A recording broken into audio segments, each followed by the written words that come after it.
el tema que propusimos para hoy es ¿por qué hacemos lo que hacemos? ¿Sí?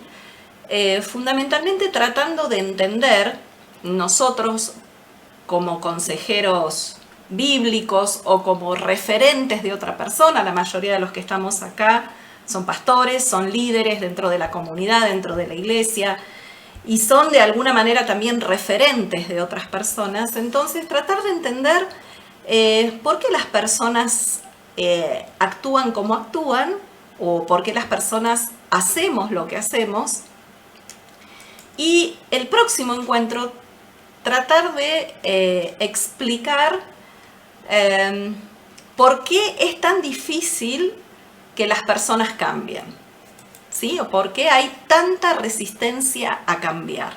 Cuando uno le presenta, podemos decir, la solución del Evangelio a las personas, sin embargo, muchos se resisten a aceptarlo o pocos se animan a cambiar. Pero entonces hoy, para poder llegar a eso, necesito que veamos un poquito por qué las personas hacemos lo que hacemos.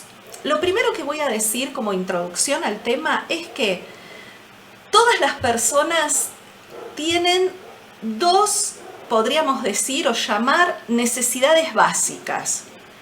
Son lo que yo digo muchas veces, son las dos preguntas existenciales del ser humano. ¿Para qué existo? ¿Sí?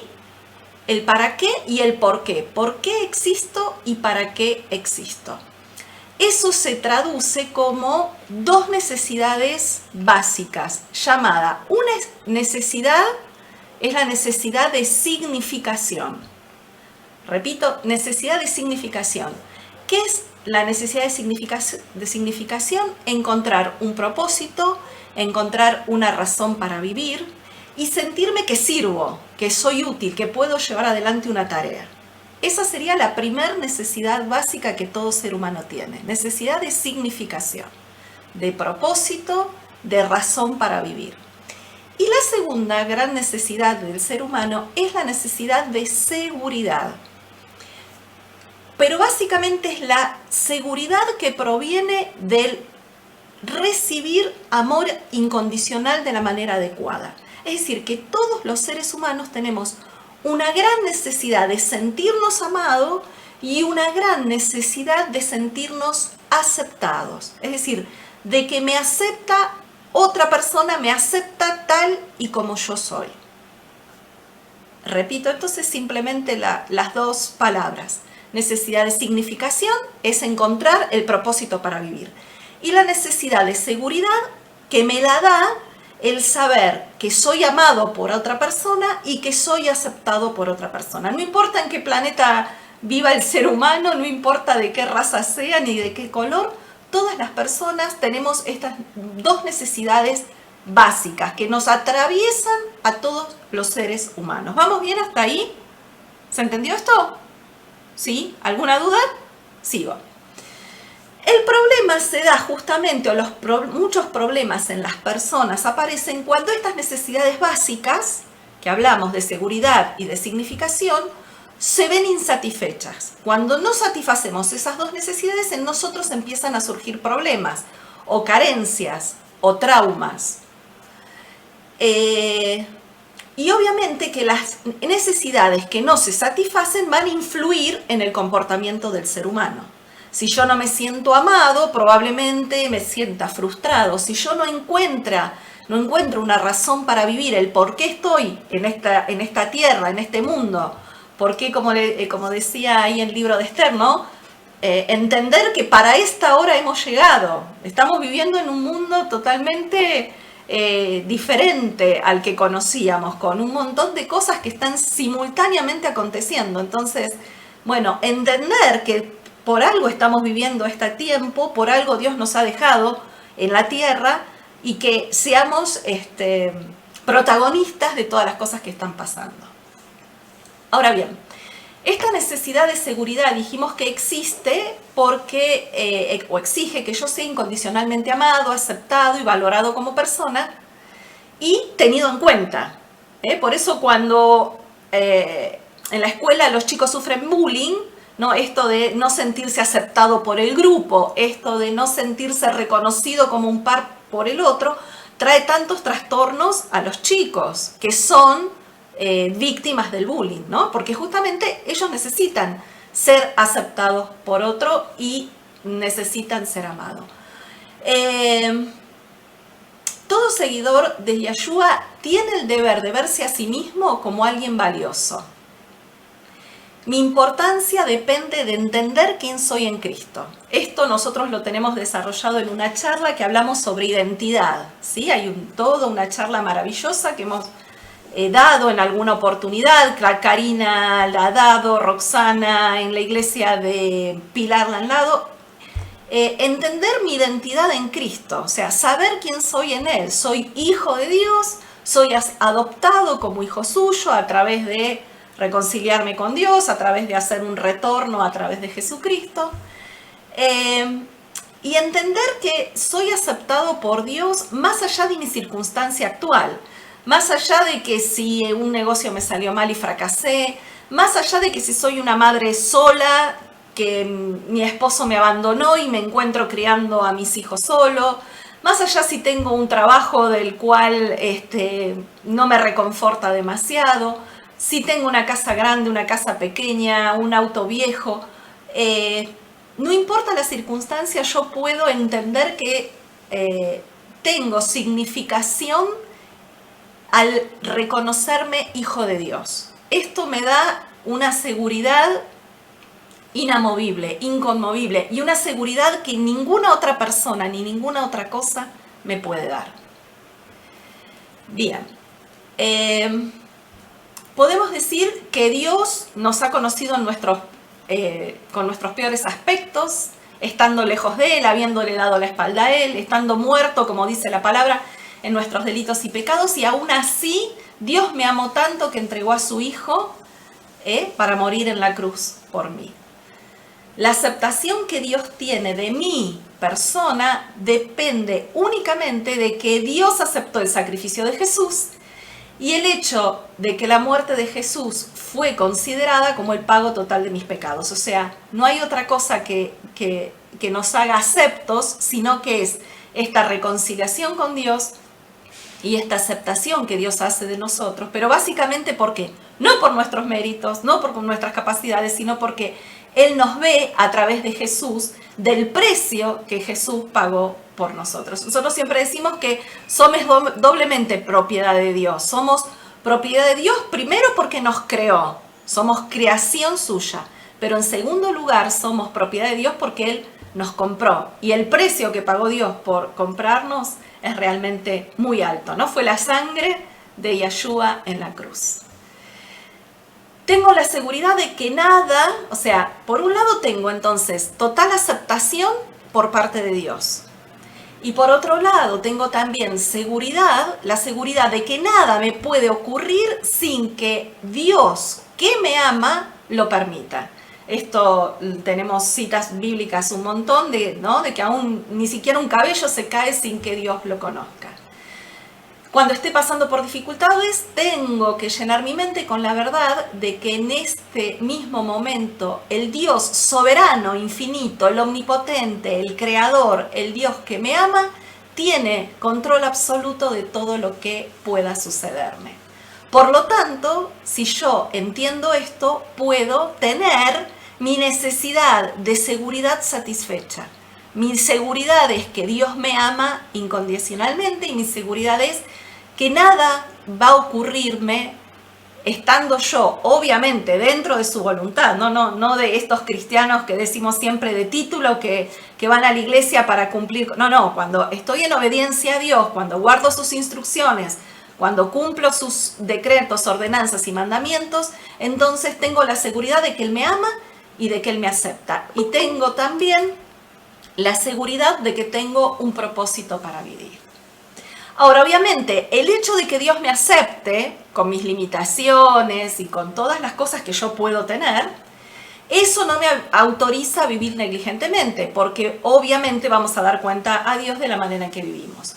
Por eso siempre Dios acepta mi persona, pero no acepta el pecado que yo pueda cometer. Está claro, ¿no? La aceptación es Dios no me acepta a mí con los pecados que yo cometo. Si hay algún pecado que cometo, decididamente la única manera de regresar es a través de la confesión y del perdón y bueno, y de todos los pasos que hemos enseñado del arrepentimiento.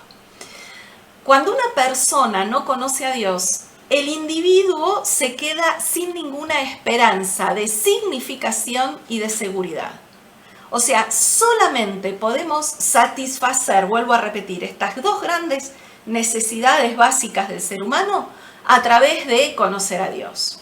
Fuera de Dios, la vida carece de amor incondicional y fuera de Dios, la vida carece de propósito. Fuera de Dios no tenemos ni propósito ni amor incondicional. Solamente es Dios, vuelvo a repetir, quien puede satisfacer nuestras necesidades. Y nosotros tenemos un valor eterno en la perfecta comunión con aquel que es el único que puede satisfacer nuestras necesidades. Ahora bien, les voy a pedir que busquemos un texto muy conocido que es Romanos capítulo 7, versículo 18 al 21. Este texto, este pasaje en la Biblia, si ustedes se fijan en sus Biblias, esperen que yo lo quiero buscar también.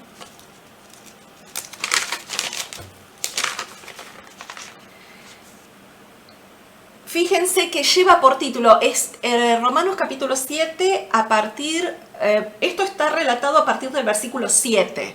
Nosotros vamos a leer una parte nada más, pero si se fijan en sus Biblias, el título que lleva esta porción es El pecado que mora en mí. Es la llamada también ley de los miembros, donde Pablo dice lo que vamos a leer ahora. Vamos a leer Romanos 7 solamente del 18 al 21. Y Pablo dice así: y yo sé que en mí, esto es, en mi carne, no mora el bien, porque el querer el bien está en mí, pero no el hacerlo. Porque no hago el bien que quiero, sino el mal que no quiero, eso hago. Y si hago lo que no quiero, ya no lo hago yo, sino el pecado que mora en mí. Así que queriendo yo hacer el bien, hallo esta ley, que el mal está en mí. Acá es Pablo, de alguna manera, hablando perplejo, diciendo, esto es lo que me pasa, ¿no? Él mismo asombrándose, de alguna manera, de por qué hace las cosas que hace, por qué termina haciendo lo que no quiere hacer, y lo que sí quiere hacer, no lo hace. Pablo nos dice que se encuentra generalmente haciendo lo opuesto a aquello que honestamente quería hacer. Llega a la conclusión de que había alguna clase de ley que opera en la estructura de su personalidad que era completamente contraria a sus intenciones conscientes y sinceras. La pregunta entonces, que vamos a tratar de seguir contestando en este encuentro, es ¿por qué hacemos lo que hacemos aun cuando conscientemente no queremos hacerlo? ¿Por qué lo hacemos si no queremos hacerlo? Entonces, para construir esta pequeña torre de conocimiento, lo primero que debemos entender es que toda conducta humana, todo lo que los seres humanos hacemos, conducta es, ¿no?, un accionar, es hacer cosas. Toda conducta humana procede de alguna motivación. Y la motivación viene como consecuencia de querer satisfacer una necesidad. Vamos a tratar de pasar esto en limpio. Repito, toda conducta humana tiene su origen en una motivación. ¿Y qué es lo que nos motiva a hacer cosas a los seres humanos? Los seres humanos hacemos porque siempre queremos satisfacer una necesidad. Hasta ahora vimos dos necesidades, la necesidad de propósito y la necesidad de amor y de aceptación. ¿Bien? Entonces, todo lo que nosotros creemos que va a satisfacer alguna de las necesidades, entonces nos va a llevar a obrar de esa manera. Por eso hablamos de motivación. Nuestra motivación siempre va a ser satisfacer alguna necesidad. Por lo tanto, los seres humanos satisfacemos las necesidades, vuelvo a repetir, haciendo cosas que creemos que van a satisfacer esa necesidad. Hacer esas cosas se va a convertir en nuestra meta. O sea, nuestra meta es satisfacer una necesidad. Por lo tanto, vamos a obrar de acuerdo a la posibilidad de satisfacer esa necesidad. Ahora, cuando no podemos satisfacer una necesidad, cuando no podemos alcanzar el objetivo, se produce en nosotros un estado de desequilibrio. Es decir, cuando no podemos obtener lo que necesitamos para sentirnos seguros, importantes, con motivo de vivir y demás, ¿qué pasa en la persona? La persona se empieza a sentir inútil, rechazada, frustrada, ignorada. Deducimos entonces que para poder entender cualquier tipo de conducta humana, debemos saber qué necesidad ha motivado esa conducta y qué idea tiene la persona sobre qué es lo que va a satisfacer esa necesidad. Así conocemos cuál es la meta que la persona ansía llegar. Voy a tratar de explicar esto. Por ejemplo, tengo la necesidad de trabajar, ¿sí? Para satisfacer una necesidad de comida. Muchas veces tenemos que aguantar a un jefe que no es agradable, que no nos trata bien, un jefe que por ahí nos ningunea o nos ignora o nos presiona demasiado. Sin embargo, yo lo aguanto. ¿Por qué motivo? Lo aguanto porque no me queda otra que trabajar para poder satisfacer la necesidad básica de alimento mía y de mi familia. Es simplemente un muy tonto o simple ejemplo como para que entendamos de esto. Entonces, toda necesidad va a ser satisfecha a través de algo que yo voy a hacer, de una conducta. Y esa conducta va a estar motivada por la satisfacción de esa necesidad. Parece un trabalengua. ¿Se entiende hasta ahora lo que quiero decir? ¿Vamos bien? Ok. Bien. Ahora, lo cierto es que la Biblia nos habla también en otro pasaje. Les voy a pedir que busquemos Efesios capítulo 4. Vamos a leer Efesios 4 del 17 al 24, que dice lo siguiente. La Biblia acá nos está hablando, Dios nos está hablando de que nuestra transformación depende fundamentalmente de cambiar nuestra mente, de cambiar nuestra manera de pensar. ¿Por qué digo esto? Porque muchas veces hemos incorporado en la vida la idea de que ciertas necesidades se satisfacen de determinada forma. Y esa forma es la forma que el mundo nos enseñó. Pero Dios nos dice, para cambiar tu conducta y para cambiar tu manera de vivir y para cambiar tu manera de motivarte en la manera correcta, es necesario que cambiemos nuestra manera de pensar. Entonces ahí el apóstol Pablo le escribe a los Efesios, en Efesios 4, 17 al 24, lo siguiente. Pablo dice, esto pues digo y requiero en el Señor, que ya no andéis como los otros gentiles, que andan en la vanidad de su mente, es decir, que se dejan llevar por lo que tienen en su mente, por lo que han aprendido a través de toda su vida, por los patrones de conducta que han incorporado de vivir en este mundo. Teniendo, dice Pablo, el entendimiento entenebrecido, ajenos de la vida de Dios por la ignorancia que en ellos hay, por la dureza de su corazón, los cuales, después que perdieron toda sensibilidad, se entregaron a la lascivia para cometer con avidez toda clase de impureza. Así que hasta ahí Pablo está haciendo un diagnóstico de cómo piensa el mundo, un diagnóstico de cómo los seres humanos fueron formando su conducta a través de los años. Pero a partir del 20 Pablo presenta otra alternativa. Pablo dice en el 20, mas vosotros, ustedes, nosotros, no hemos aprendido así de Cristo. si en verdad lo hemos oído y si en verdad hemos sido por él enseñados, conforme a la verdad que está en Jesús, que está en Yeshua. En cuanto a la pasada manera de vivir, despojaos del viejo hombre que está viciado conforme a los deseos engañosos y renuévense en el espíritu de vuestra mente. Y vestíos del nuevo hombre creado según Dios en la justicia y santidad de la verdad. ¿Qué resalto acá? Bueno, siempre usamos nada más que el texto que dice en cuanto a la vieja pasada manera de vivir, despojémonos del viejo hombre y renovémonos en el espíritu de nuestra mente. Sin embargo, esto está en un contexto, ¿no? En un contexto de que Pablo está dando un diagnóstico de por qué las personas obran como obran. Obran como obran porque a través de los años y a través de su historia tuvimos lejos de Dios el entendimiento entenebrecido y simplemente repetimos patrones de conducta que aprendimos en casa, en la escuela, en el bar de la esquina, con la barra de los amigos de la otra cuadra. Sin embargo, esos patrones de conducta que tuvimos o que aprendimos están diametralmente alejados de la voluntad de Dios, de lo que Dios, su palabra nos dice con respecto al plan de vida de Dios para cada uno de nosotros.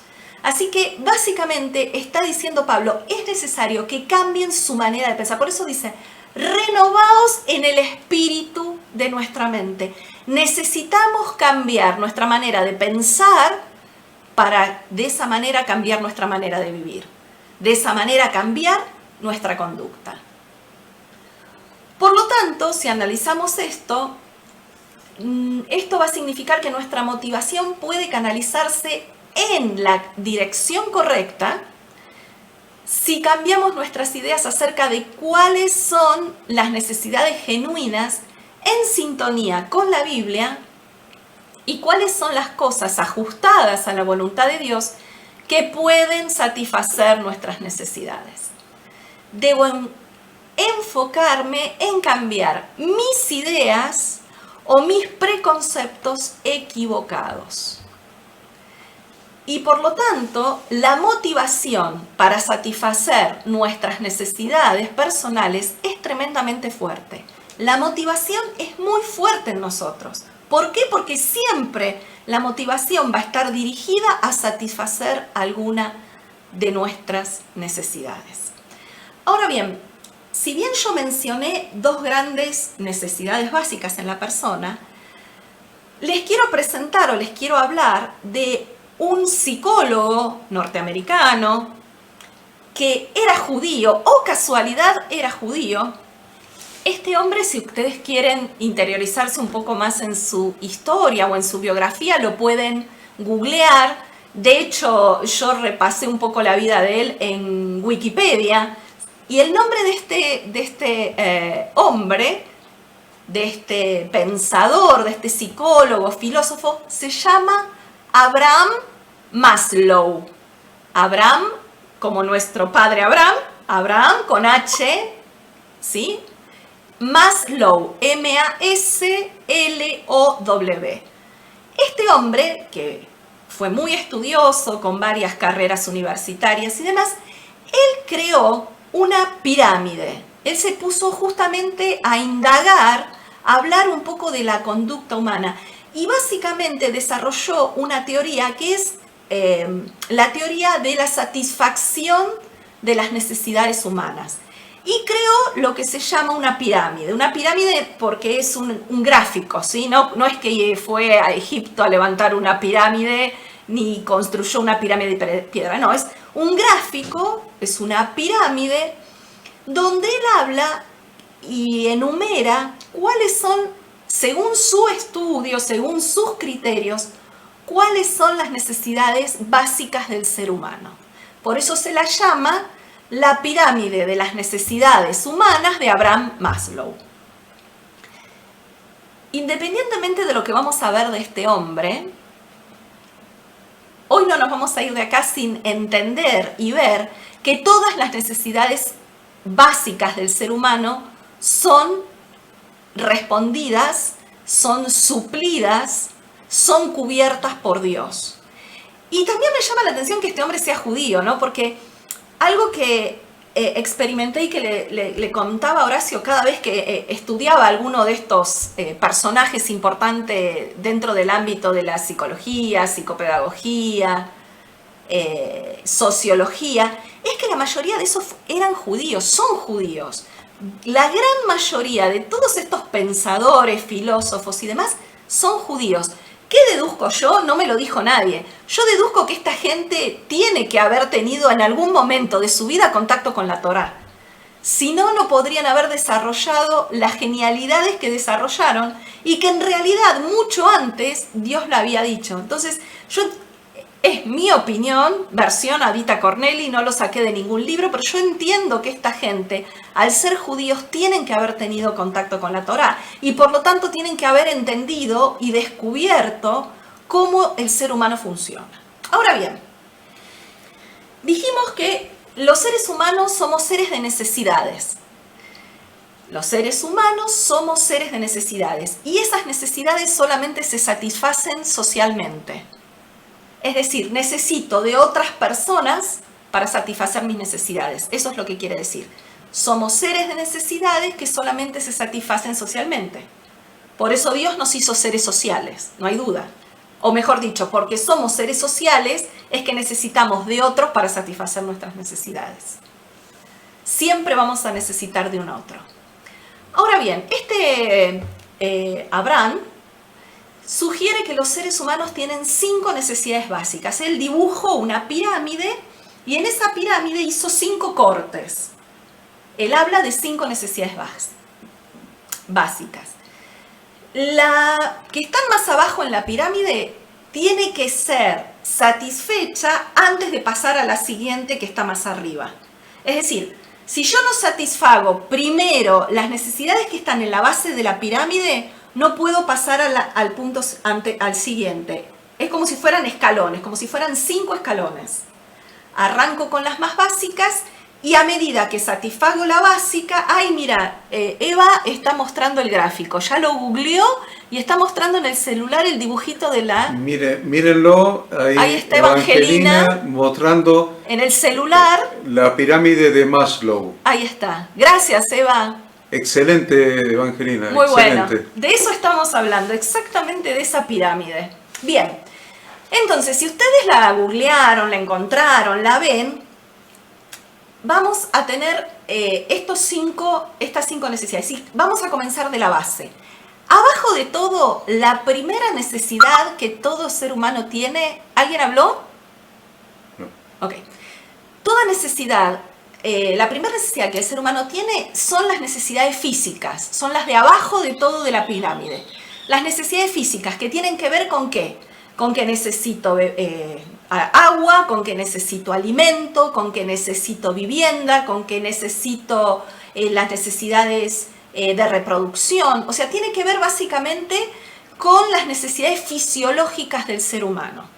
Él habla de que estas es la primera necesidad básica, se llaman necesidades físicas o fisiológicas. ¿Bien? Si yo no tengo dónde vivir, no tengo qué comer, no tengo bebida, obviamente me voy a morir. Obviamente no puedo pasar a la siguiente escala. ¿Bien? La segunda que él menciona en esta pirámide es la necesidad de seguridad. Es cierta confianza razonable de que las necesidades físicas se podrán satisfacer más adelante.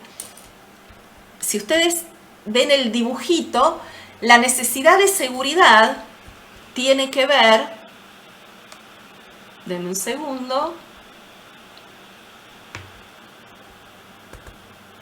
la necesidad de seguridad tiene que ver con necesidad física, o sea, necesito saber que no estoy en el medio de la selva y un león me va a comer. Necesito saber que mañana voy a tener trabajo, necesito seguridad de salud, necesito seguridad familiar, necesito saber que voy a tener los recursos necesarios para cubrir mis necesidades básicas que dijimos de alimento, vestido y demás.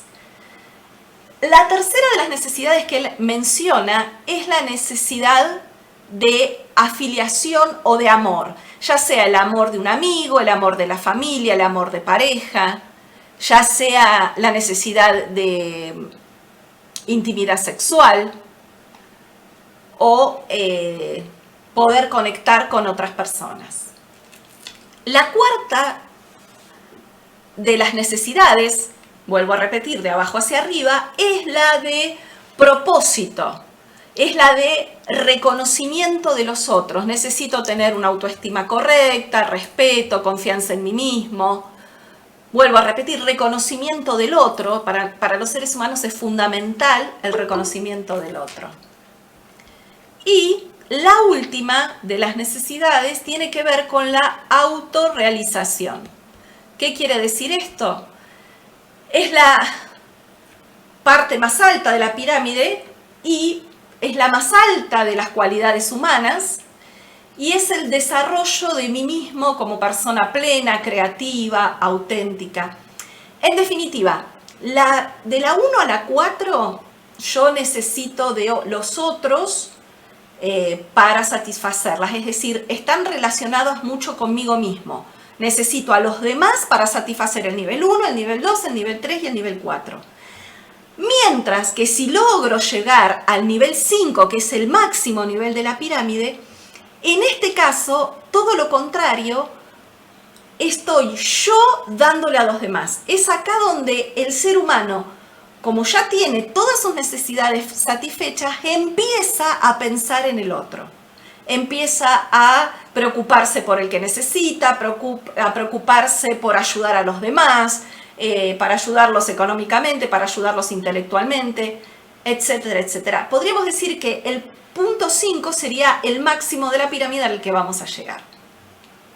Por lo tanto, este punto 5 del que habla la pirámide, esta necesidad de autorrealización, se aproxima muchísimo, si lo vemos desde el punto de vista de la Biblia, de la palabra de Dios, se parece mucho al concepto de madurez espiritual en Cristo.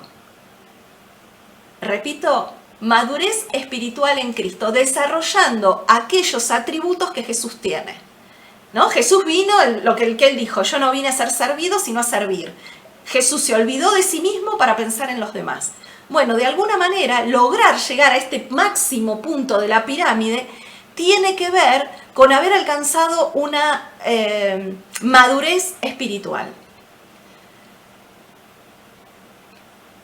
Servir a otros mediante el ejercicio de nuestros dones espirituales. Tiene que ver con el punto 5. Tiene que ver con esta necesidad de autorrealización satisfecha. Ya dije que entonces las 4 primeras son esencialmente egoístas, porque tomo de los demás para mí. Tomo de afuera para mí. En cambio, la quinta, la última, la de autorrealización, tiene una motivación centrada en otros. Me centro más en dar que en recibir. Por eso Jesús dijo, muy sabiamente, el que quiera salvar su vida debe perderla. Para salvar mi vida, debo perderla. ¿Perderla cómo? Perderla dándome a los demás. Perderla sirviendo a los demás. Perderla ayudando a los demás. Ya dijimos que entonces todas nuestras necesidades solamente pueden ser satisfechas en Dios. Dios es absolutamente indispensable, necesario. No hay otra forma de que el ser humano pueda satisfacer plenamente sus necesidades, lo voy a repetir hasta el cansancio, si no es en Dios, con Dios y a través de Dios. Ahora, ¿por qué? Ustedes dirán, bueno, ¿y por qué Ada se pone a hablar de esta pirámide que es bastante aburrida? No creo que sea aburrida, la traté de dar rápido. ¿Pero por qué la traté de dar rápido? Porque quería llegar a lo que vamos a ver ahora, que sí es lo más importante. Y es descubrir que en la palabra de Dios tenemos la seguridad de que todas nuestras necesidades de esta pirámide son satisfechas. De la 1 a la 5. Así que ahora viene la parte más jugosa, es la que a mí más me gusta.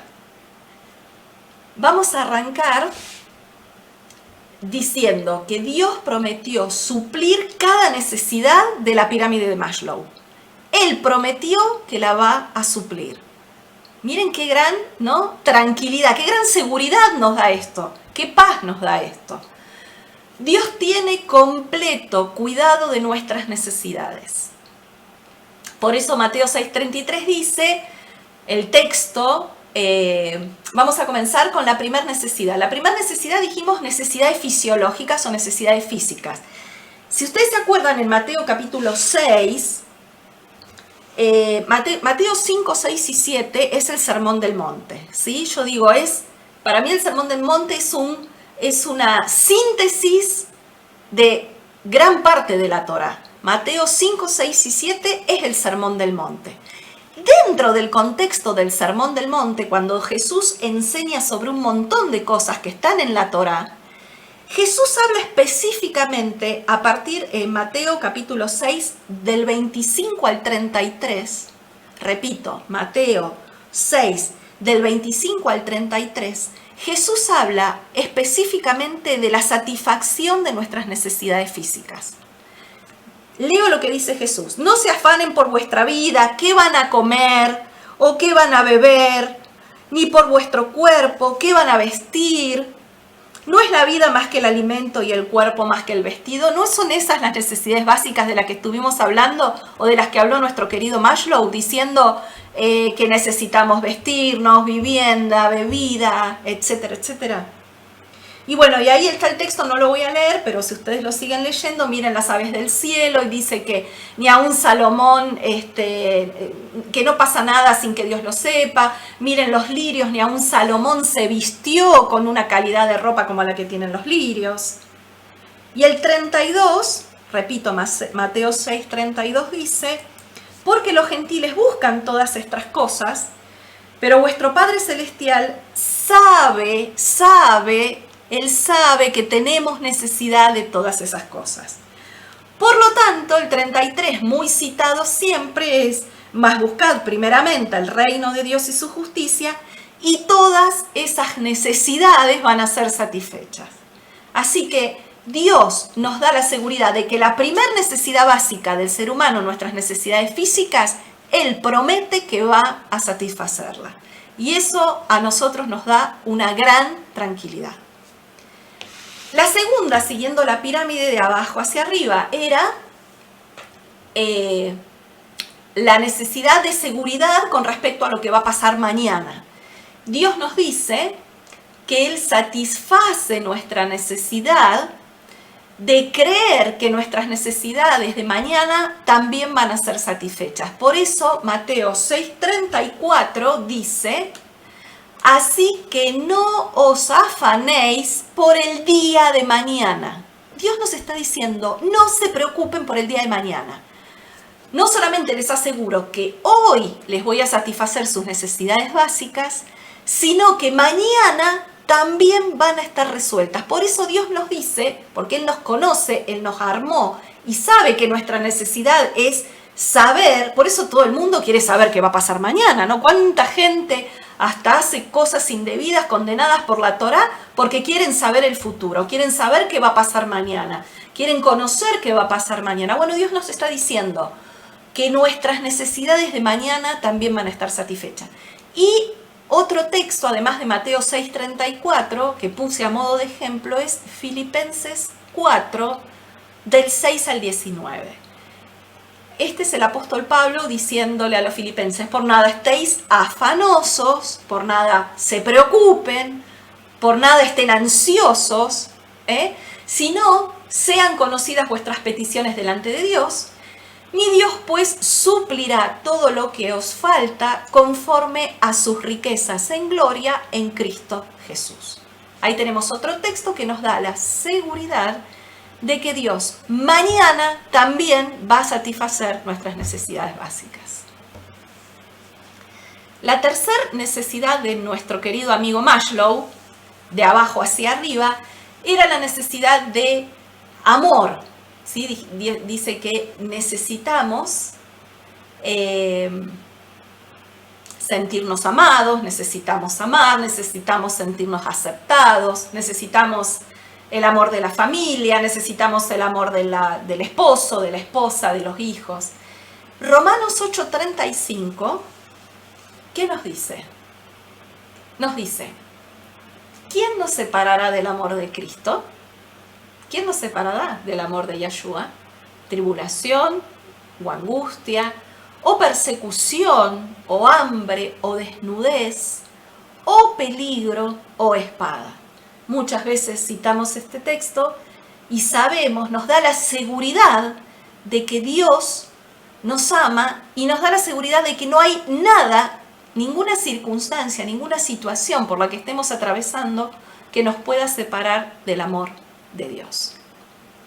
Luego, Romanos 5:8 también habla del amor de Dios, nos da seguridad y nos dice, mas Dios muestra su amor para con nosotros, en que siendo aún pecadores, Cristo murió por nosotros. Aún en nuestras peores condiciones, aún mostrándonos como realmente somos, con nuestras debilidades, con nuestras miserias, mostrándonos sin máscaras, aún así dice Romanos 5:8 que Dios nos ama.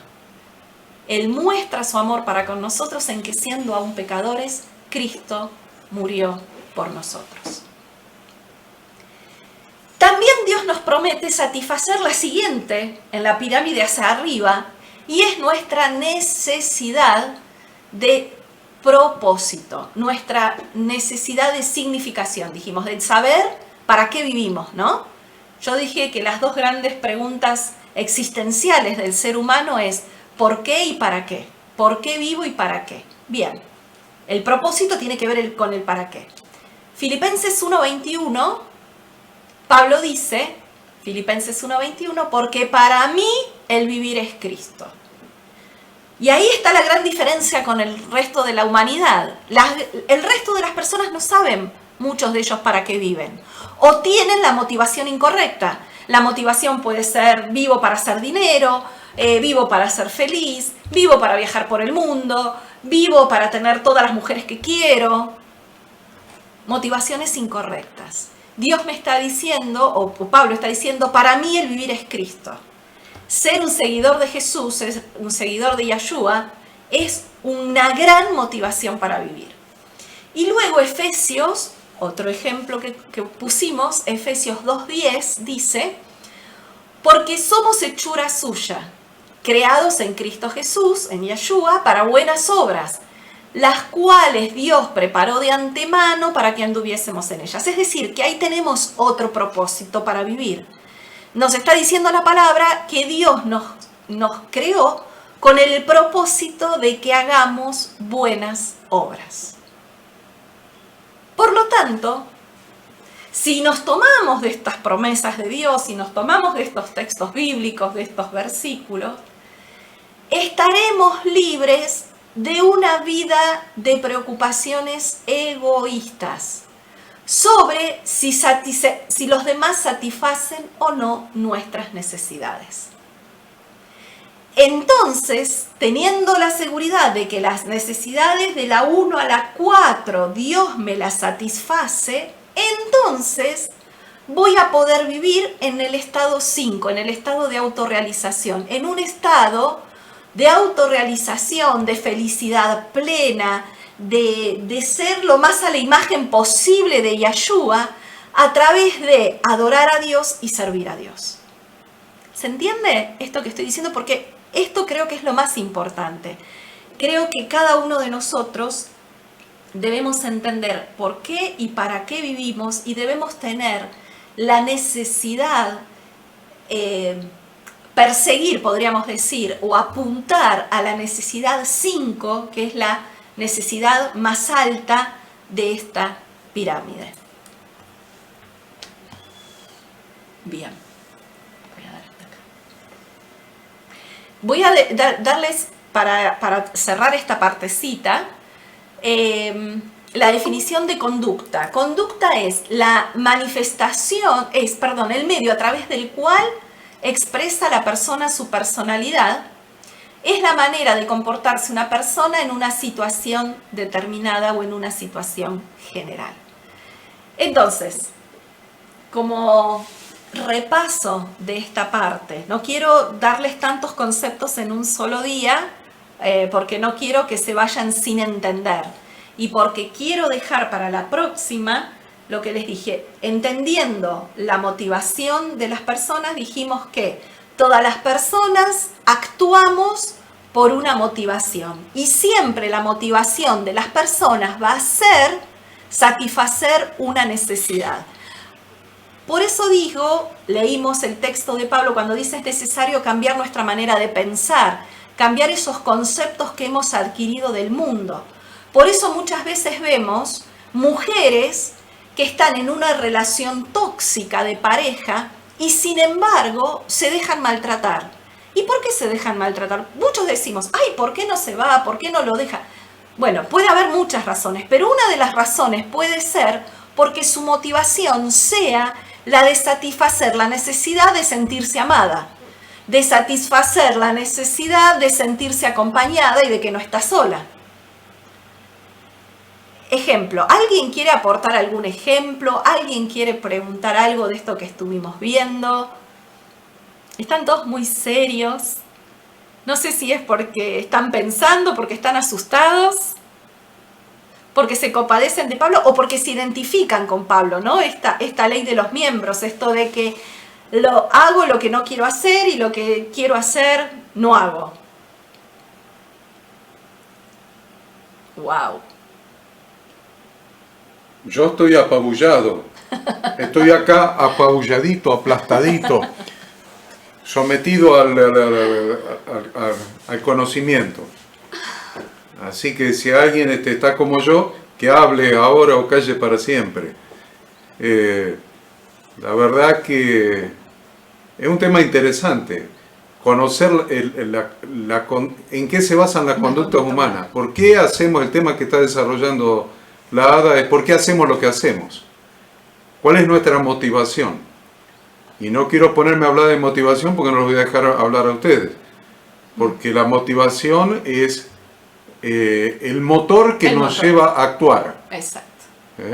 El gran motor humano es la motivación. ¿Cuál es la motivación para estar mirando el reloj cada rato? Y poner los fideos en la olla, unos fideitos con manteca, ahora que bien que nos vendrían. ¿Ven? Hay una motivación, el hambre. Es motivación. La motivación es lo que nos lleva a accionar de determinada manera. Y ustedes dicen, ¿qué motivación? Hay motivaciones buenas y malas.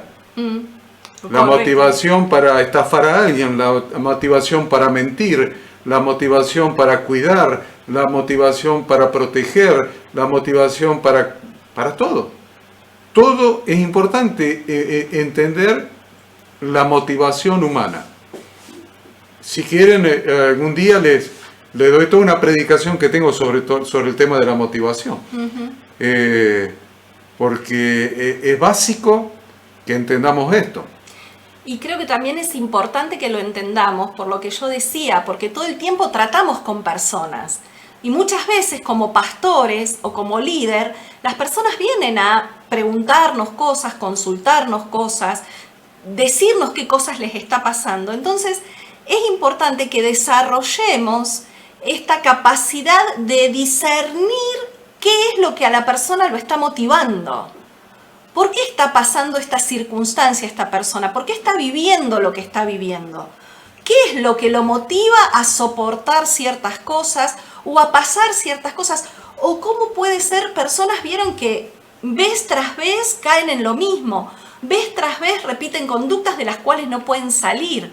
Entonces nosotros necesitamos afinar nuestra sensibilidad espiritual, porque obviamente nada de esto lo podemos hacer. Así como ninguna necesidad se satisface sin Dios, ninguna solución la podemos dar nosotros, ningún consejo sabio, sin el auxilio y el socorro y la dependencia total y absoluta del Espíritu Santo. De esto no hay duda, ¿no? O sea, ese Espíritu Santo que estuvo tan mal interpretado muchas veces en muchas iglesias, No es Espíritu Santo que te hace reír, que te hace caer, que te hace revolcarte, que te hace temblar. No.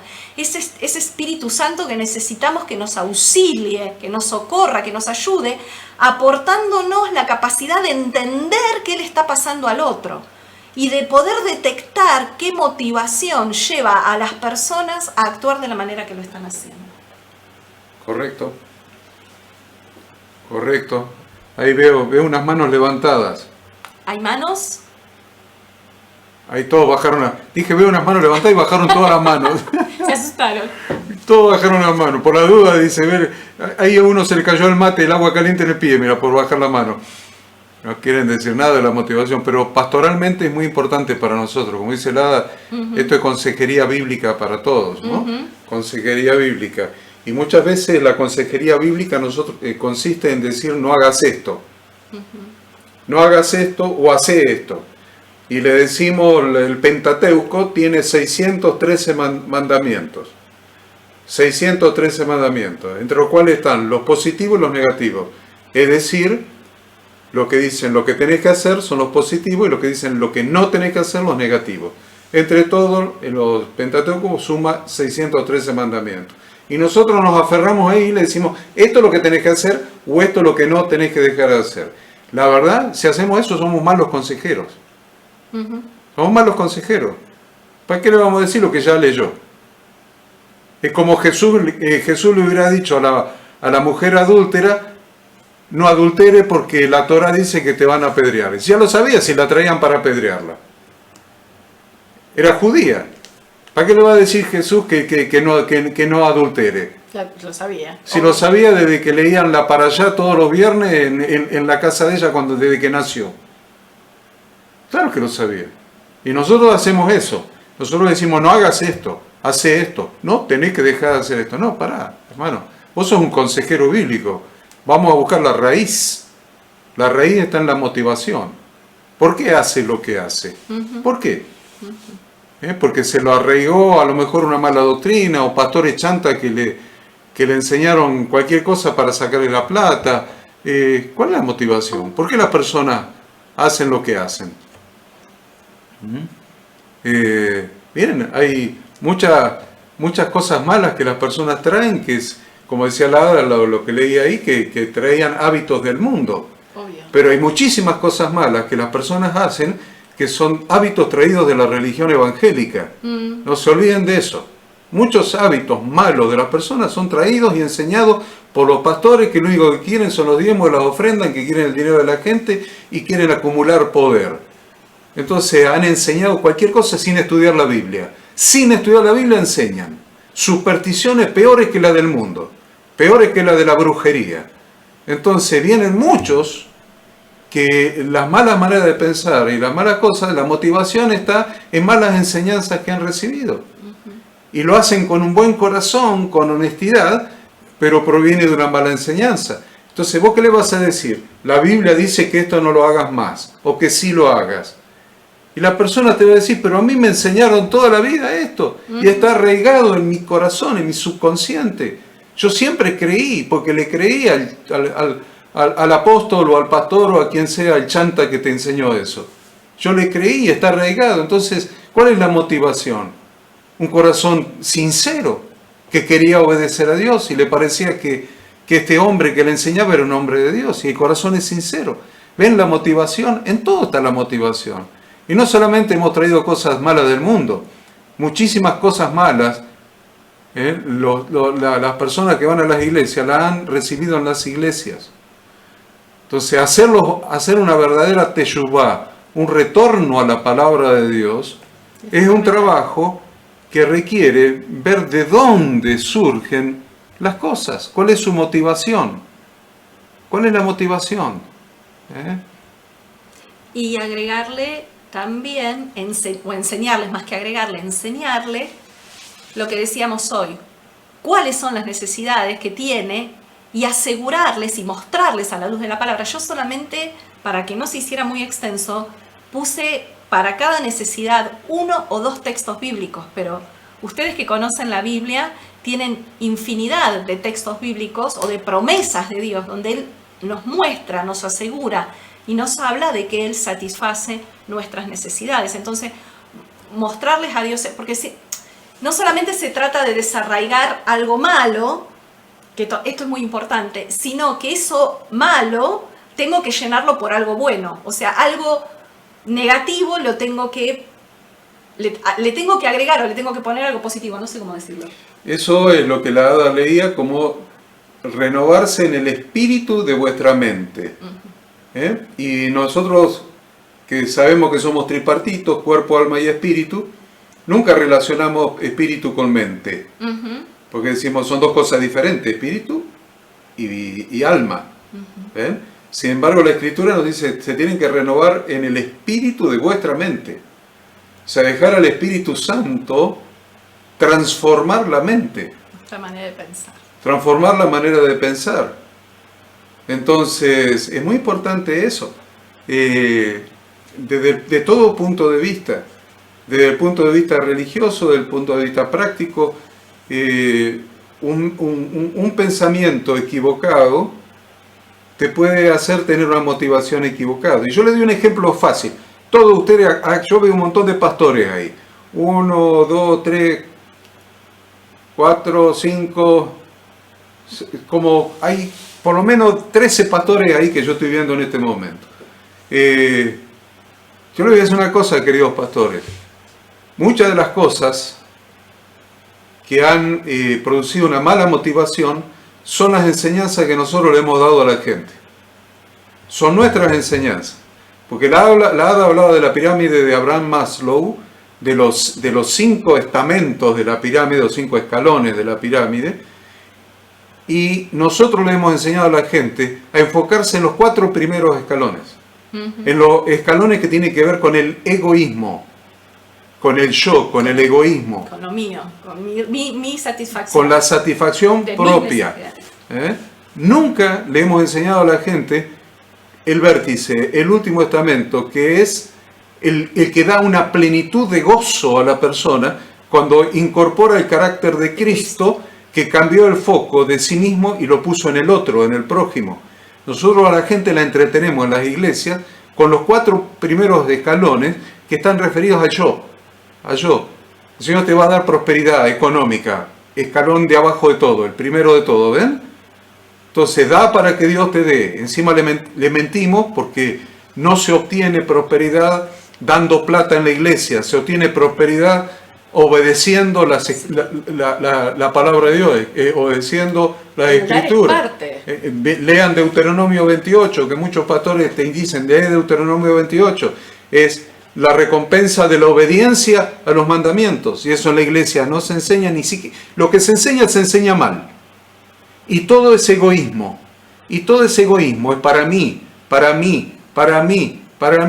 pero no se obtiene la satisfacción de las necesidades esenciales del ser humano hasta que no se llega al punto 5. Al punto 5 donde cambiaste tu foco y empezás a vivir para Cristo, empezás a vivir para el prójimo, empezás a vivir para el reino de Dios, cambiaste tu foco. Entonces ahí es donde se cumple el texto, ahí es donde se cumple, más buscad primeramente el reino de Dios y su justicia, y todas estas cosas anteriores os serán añadidas, vienen por añadidura. Cuando llegaste a ese nivel de excelencia, de madurez espiritual, todo lo que está abajo se te va a satisfacer automáticamente, porque llegaste al nivel de Cristo. Miraste como en un espejo, con la cara descubierta, la gloria del Señor. Como en un espejo miraste la Torá, miraste al Señor y fuiste transformado a la misma imagen de Él, a la misma imagen. Y todo lo de abajo quedó satisfecho automáticamente. Vamos a leer algunos de los comentarios escritos, porque no se animan a hablar porque los pastores se hicieron tímidos. Es lo que hace esta enseñanza de la Hada, convierte a los pastores en tímidos. La primera vez en la vida que lo veo.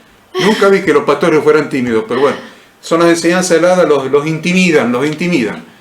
A ver, Que Adrián lea el texto. Adrián Ilarza dice que quiere leer un texto. Un texto. Qué bueno, Adrián, me compartió. parece muy bien, ¿eh? Muy bien, Pastor Adrián. Usted se va a animar porque lo escribe. Léanlo, Pastor. Y está bueno que lo lean porque este texto yo lo uso en el próximo encuentro como base para desarrollar lo que vamos a desarrollar, así que está genial. Genial. Pierda la timidez, Pastor Adrián, vamos. Romanos 12 dice, así que hermanos, os ruego por las misericordias de Dios, que presentéis vuestros cuerpos en sacrificio vivo, santo, agradable a Dios, que es vuestro culto racional. No os conforméis a este siglo, sino transformaos por medio de la renovación de vuestro entendimiento, para que comprobéis cuál sea la buena voluntad de Dios, agradable y perfecta. Digo, pues, por la gracia que me es dada a cada cual que está entre vosotros, que no tenga más alto concepto de sí que el que debe tener. Bueno, excelente. Habla claramente Transformado de por medio de la transformar renovación de vuestro entendimiento, para que comprobéis cuál sea la buena voluntad de Dios, agradable y perfecta.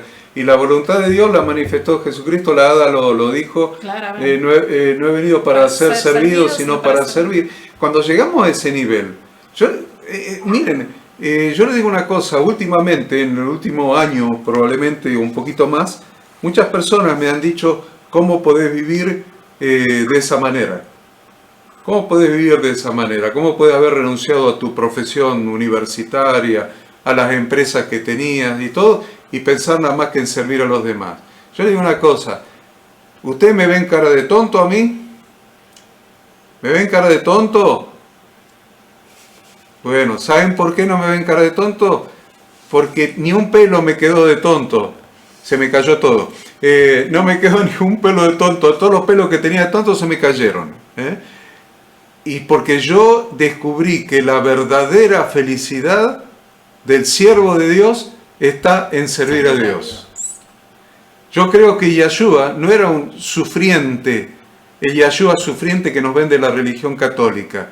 Yahshua no era el siervo sufriente que nos vende la religión católica. Yo creo que Yahshua era plenamente feliz haciendo lo que hacía. Completamente autorrealizado. Completamente feliz. Porque el foco era el correcto. Entonces ustedes no piensen que, la motivación era que alguien que sirve a Dios y que está pensando de la mañana a la noche en servir a Dios y servir al prójimo es un tonto, un sufriente. No, alcanzó la plenitud del gozo del máximo nivel de la pirámide, porque ahora tiene todas sus necesidades satisfechas y no tiene más esa preocupación, sino que ahora las 4 anteriores se sirven viviendo en la quinta.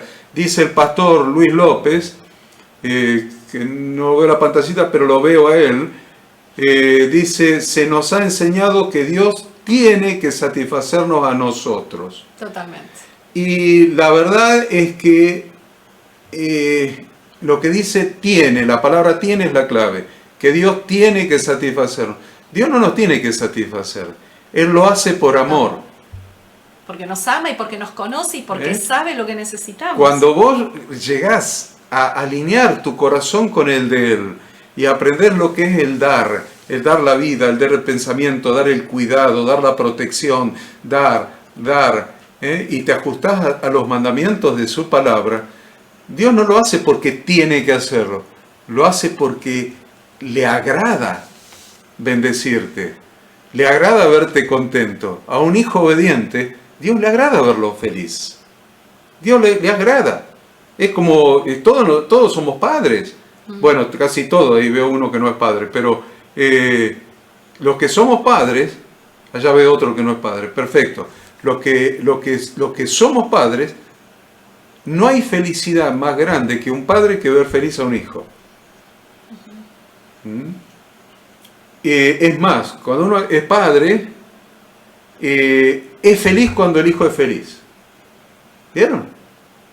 Es feliz cuando el hijo es feliz. Yo veo a mis hijos felices y aunque dice, viejo, vos no te reís. No, yo no me río mucho.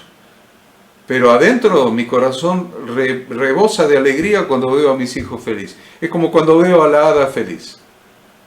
La veo a la hada feliz y yo tengo pleno gozo, plena alegría cuando la veo feliz. ¿Y qué les parece cuando Yeshua ve a la iglesia feliz? Una iglesia que cumple su propósito plenamente.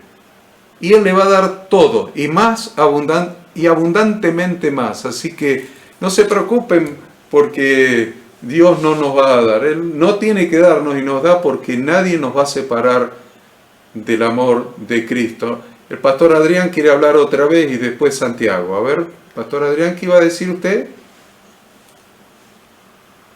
No, que quería decir algo, que lo de cuando hablan de culto racional, yo esto no lo sabía, lo vi la otra vez, lo encontré, que la palabra racional viene de la palabra logos, en griego, y logos es el verbo de Jesucristo, Yeshua. Entonces está hablando de que vuestro culto racional está hablando de la adoración, eso quería aclarar, el verbo, para recordarnos. Y no, que la motivación que me gustó es la de Mateo 11:28, que dice: venid a mí todos los que estáis trabajados y cargados, y yo os haré descansar. Me parece una buena motivación. Absolutamente. Uh-huh. Yo creo que Dios, yo decía hace un ratito cuando empezamos que cuando las necesidades no están satisfechas, obviamente trae consecuencias, ¿no? Nos sentimos frustrados, nos sentimos mal, nos sentimos que nos faltan cosas, pero Dios vela por nuestra salud y nuestra salud integral. O sea, acá habla de darnos descanso. Cuando dice no se afanen, no se preocupen, Dios nos quiere dar paz. Quiere que cuando durmamos o cuando nos vayamos a dormir, podamos dormir y no estemos todo el tiempo maquinando qué voy a hacer mañana y si voy a tener para cubrir los cheques y si voy a poder pagar y si voy a poder comprar y si voy a poder vender y si no me van a rajar del trabajo. Yo creo que Dios, al asegurarnos que todas nuestras necesidades son satisfechas a través de Él y en Él, apunta a eso, a nuestra salud física, mental y espiritual. Y como decimos siempre, los seres humanos somos tripartitos, espíritu, alma y cuerpo. Y Él se preocupa porque las tres áreas de nuestra vida estén en perfecta armonía.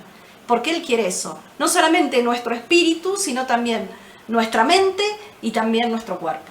Ahí es lo que el pastor Adrián publicaba: venid a mí todos los que estáis cargados y trabajados, yo os haré descansar. Mateo 11:28. Te quedaste corto, pastor, te quedaste corto con un texto cuando sigue diciendo: llevad mi yugo sobre vosotros y aprended de mí, que soy manso y humilde de corazón. El verdadero descanso, el secreto del descanso está en esa continuación, donde llevar el yugo de un maestro, lo sabemos en el contexto histórico en que Jesús dijo eso. Llevar el yugo de un maestro es llevar sus enseñanzas y vivir de acuerdo con sus enseñanzas. Cuando Yeshua dice: llevad mi yugo sobre vosotros y aprended de mí, que soy manso y humilde de corazón, es llevad mi enseñanza, llevad los mandamientos de mi Padre, llevad la Torá de mi Padre sobre vosotros y hallaréis descanso para vuestras almas.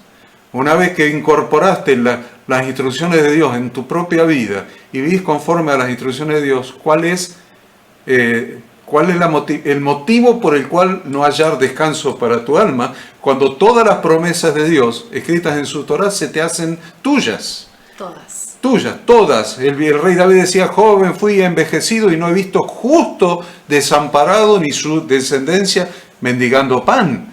Entonces toda la Torá se te viene encima como una sola promesa, donde hayas descanso para tu alma.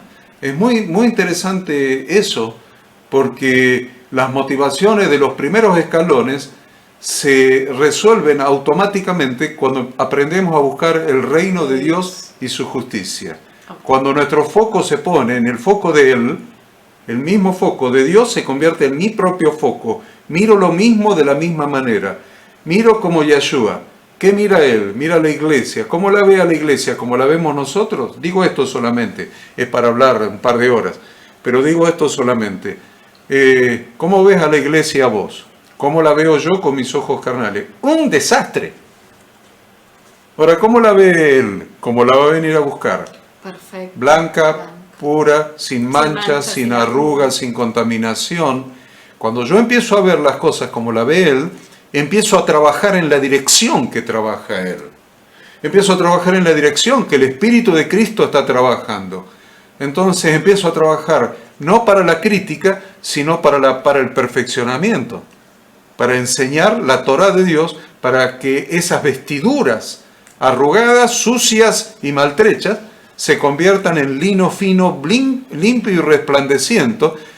Dice Apocalipsis, se convierta en lino fino, blanco, resplandeciente, que son las buenas obras de los santos.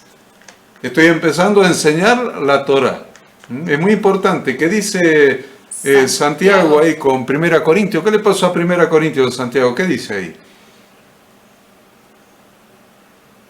Dice ahí 1 Corintios 2:9, antes bien como está escrito, cosas que ojo no vio, ni oído yo, ni subido en corazón de hombre, son las que Dios ha dado para los que le aman. Y me gustó este texto porque, bueno, como se venía hablando, ¿no? Las personas somos una máquina de siempre deambular en esas 4 primeras necesidades de la pirámide, y que si realmente confiáramos en esa promesa, donde, digamos, Dios está al control de nuestra vida y es nuestro proveedor en todos los aspectos, y es el que nos puede hacer madurar y hacer crecer en todas las áreas de nuestras vidas. Si realmente nos propusiéramos de tener a Dios como prioridad y poder descansar del resto de las necesidades, seguramente va a ser así, digamos, de no ser nosotros quienes pasarnos permanentemente, sino dejarle ese lugar a Dios, que sin duda va a proveer escenarios mucho más provechosos y satisfactorios que los que podamos nosotros humanamente alcanzar, porque cuando lo estamos queriendo hacer nosotros humanamente con nuestra fuerza, rápidamente claudicamos y nunca terminamos obteniendo los resultados que quisiéramos desear. Excelente. ¿Qué dice Sabri Gómez? No sé si es Sabrina o Franco. Franco. O Franco, que cambió el nombre. ¿Cómo es el asunto? Ahí apareció Franco. Trague, Franco. También el nombre. Trague primero, trague. Quería aportar este texto de Mateo 6, 21 al 23, que dice, porque donde estuviere vuestro corazón, allí estará donde estuviere vuestro tesoro, allí estará vuestro corazón. Y la lámpara del cuerpo es el ojo, así que si tu ojo fuere sincero, todo tu cuerpo será luminoso. Si tu ojo fuere malo, todo tu cuerpo será tenebroso. Así que así que si la lumbre que hay en ti son tinieblas, ¿cuántas serán más tinieblas? Media rara la versión. Okay, Mateo 6, 21. Eso les pasa por usar Biblias apócrifas. No, pero está... No, esta la saqué recién de Google, porque no me acordaba qué cita era. Ah, bueno. Ok. Como palabra y me apareció esta. Está bien. Bueno, simplemente que con el respecto a este tema, ¿no?, de la motivación, justamente hoy me preguntaba una persona qué opinaba con respecto a irse a trabajar a otro país, ¿no? Y qué pasaba con su fe, porque me dice, el Ministerio Bíblico Internacional es una iglesia que es muy difícil encontrar en otro lugar, una iglesia con esta visión. Entonces me dice, no me voy a poder congregar en ningún lado. Entonces yo le explicaba, porque ya conoce, ¿no?, un poco de la palabra. Entonces yo le decía mi opinión, y justamente hablando de este tema de la motivación, ¿dónde está tu corazón? ¿Dónde está tu motivación? Porque si tu motivación es buscar primeramente el reino de Dios, eso va a hacer que estés satisfecho en el resto de las áreas. Y a donde sea que vayas, vas a buscar primeramente eso, ¿no? Primeramente el reino de Dios, para que el resto de las cosas puedan estar en el orden correcto. Porque si no, vayas a donde vayas y hagas lo que hagas, esa lámpara del ojo va a empezar a perder luz y vamos a tener tener más tiniebla que luz, porque no va a haber nada que nos satisfaga en ninguna de las áreas que querramos satisfacer si no está primero la motivación en el reino de Dios. Excelente. Perfecto. Excelente, Franco. Walter. Antes de darle a Walter, quiero aclarar el tema del ojo. Otro día se los voy a explicar más profundamente en el contexto histórico. Acuérdense que nosotros en la Facultad Bíblica, que todos ustedes han pasado por la Facultad Bíblica, les enseñamos el método histórico gramatical, ¿no es cierto? Entonces, el método histórico, cuando Jesús dice, si tu ojo es maligno, la lámpara del cuerpo es el ojo, y si tu ojo es maligno, tu ojo es bueno. Se llamaba en la época que vivía Jesús, ojo maligno u ojo bueno, al ojo del comerciante cuando pesaba la mercadería que vendía y le curraba unos gramos al producto que vendía. Tenía que ver con el peso del comerciante. Entonces ese era el ojo maligno, el ojo malo, el que en lugar de darte 1 kilo te daba 950 gramos. Entonces por eso ves que está hablando de cosas económicas.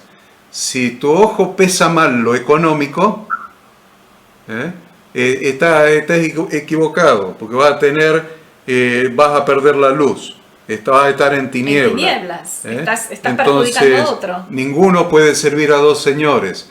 Tu ojo tiene que pesar bien, justo, en la medida justa, lo económico.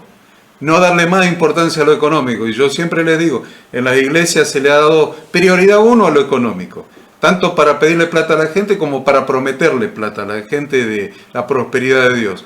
Eso es un ojo maligno. Es un ojo desequilibrado en las medidas de lo que es lo económico. Por eso dice, ninguno puede servir a dos señores. A Dios y a la riqueza. Pero otro día se lo puedo explicar más profundamente, pero que quede ahí eso enunciado para que no es que está hablando de que un ojo es corto de vista o tiene astigmatismo o ¿cuál era el otro? Miopía. Miopía, no es astigmatismo o miopía. Se está refiriendo justamente a medir mal lo económico, a cuantificar mal, a valorar mal lo económico. Dale, Walter. Pastor Walter Araya, desde Costa Zacate. Buenas tardes. Sí, yo quería, analizando el tema de la pirámide, realmente me venían muchas cosas. Los puntos debajo de la pirámide que muchas veces nosotros no lo usamos desde la iglesia, y el sistema político, el sistema de este mundo lo maneja muy bien a eso. Totalmente. Pero lo maneja, nunca te deja llegar hasta la felicidad plena, ¿no? No. Que maneja allá abajo las 4 bases esas, y es bueno para ponerlo nosotros en práctica en la iglesia, porque la mayoría de las personas llegan con las necesidades que acá ahí en la pirámide, y el sistema político, el sistema de este mundo lo maneja muy bien a eso. Y es bueno que nosotros lo manejemos y lleguemos a las personas al pico, ¿no? A la felicidad plena. Realmente es muy bueno eso. Eso quería decir. Bien, Pastor Walter. Quiero aclarar algo con relación a eso. Usted sabe que yo soy un tipo que trato de ser lo más objetivo posible.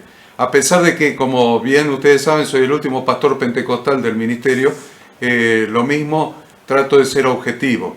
Y objetivamente vamos a decir que nadie que tenga las necesidades básicas satisfechas, le podemos ir a las necesidades más arriba. Claro. Si alguien no tiene para comer, que le vamos a venir con que tiene que servir a los demás. Levante las manos y ore y sirva al prójimo y se meta en el tercer cielo. Ojo al piojo con eso, porque los pastores tenemos la tendencia a desequilibrarnos. Entonces, vamos a hacer un proceso. Cuando la persona viene a Cristo, vamos a llevarlo en un proceso de Torá, donde la Torá le vaya enseñando a satisfacer sus necesidades de lo más básico hacia a escalar esa pirámide. Esa pirámide no está mal, pero vamos a encontrar la felicidad plena cuando estemos en el punto 5. No obstante, alguien que no pudo suplir el punto 1, no tiene para comer, no tiene dónde vivir, no tiene ropa para ponerse en el invierno, está en nosotros como pastores enseñarle a suplir esas necesidades. Y más todavía les voy a decir, y más. El dinero que se daba en el pueblo de Israel, de acuerdo a la Torá, como diezmos, era para los 4 grupos pobres del pueblo de Israel. Yo sé que los pastores se olvidaron de los otros grupos y le quedaron los levitas solo, y ellos no tienen una gota de sangre de Leví, ¿no? Porque se llaman levitas, niegan la Torá, dicen que no son de Israel, pero quieren ser levitas. No los entiendo, pero eran los 4 grupos pobres. Los levitas que no tenían heredad, la viuda, el extranjero y el huérfano. Entonces, mientras que le enseñamos cómo ganar el pan con el sudor de la frente sobre la base de lo que enseña la Torá, le vamos a dar de comer. Vamos a ayudar. Entonces, los que llegaron al punto 5 de la pirámide, le van a dar de comer a los que están en el punto 1. ¿Entienden? Ese es el evangelio práctico. Si no, el evangelio es verso, es una religión un poco más hebraica. Entonces ahí yo le voy a decir, bueno, yo soy un hebreo pentecostal. ¿Viste? Es más hebraico. Pero la verdad es que el evangelio es práctico. No había planes sociales, no había seguro social, ni había asistencialismo en el siglo I. Sin embargo, la Biblia dice que ninguno tenía necesidad de ninguna cosa.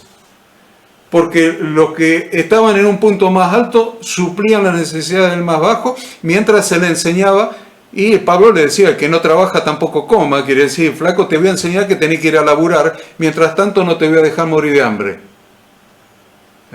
Entonces, hay muchas cosas para hablar y para desarrollar en relación con la Torá, porque la Torá, si no es práctica, no es Torá.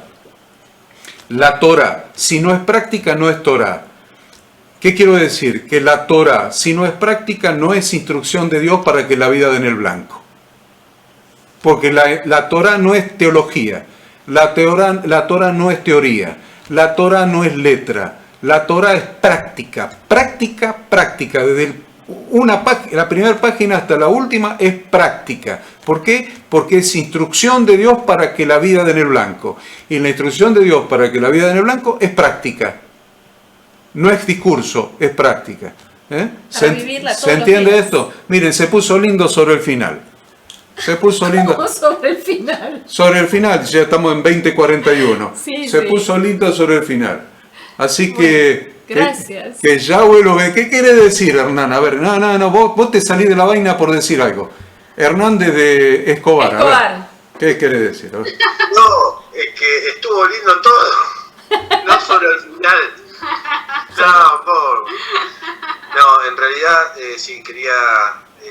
Estamos muy impactados con Victoria, realmente todo el discurso, todo el desarrollo, el encabezado, el núcleo, el desenlace, pero sobre todo esto de la pirámide y de todos los puntos, nosotros lo estuvimos viendo durante todo este año en nosotros, cuál era nuestra motivación de obedecer la Torá. O sea, ¿cuál era? ¿Por qué queríamos obedecer los mandamientos? Y lo que a nosotros nos golpeó fuerte fue ver que si nos olvidábamos de los mandamientos de Dios, Dios se olvidaba de nuestros hijos. Y tuvimos en Oseas, ¿no? 4:6, y vimos desde muy cerca una aflicción, un tema de salud muy importante en Daniela, la hija de Victoria, en donde eso nos hizo recapacitar y dijimos, hasta acá. Como el reseteo que están por hacer, bueno, nosotros hicimos el reseteo en nuestras vidas y empezamos a caminar en obediencia en lo que íbamos entendiendo, lo íbamos poniendo en práctica. Y esa fue nuestra motivación, entrar en este mundo de redención, de promesa y de obediencia. Amén. Amén. Buenísimo. Que Yahweh nuestro Dios los bendiga y los guarde. Que Yahweh nuestro Dios haga resplandecer su rostro sobre cada uno de ustedes y tenga de ustedes misericordia. Que Yahweh nuestro Dios alce sobre ustedes su rostro y ponga en ustedes Shalom. Shalom es paz, prosperidad, salud, pero sobre todas las cosas Shalom es entendimiento de la Torá. Y pongan siempre el nombre de Yahweh nuestro Dios en todas sus cosas, y Yahweh los bendecirá. Amén. Amén.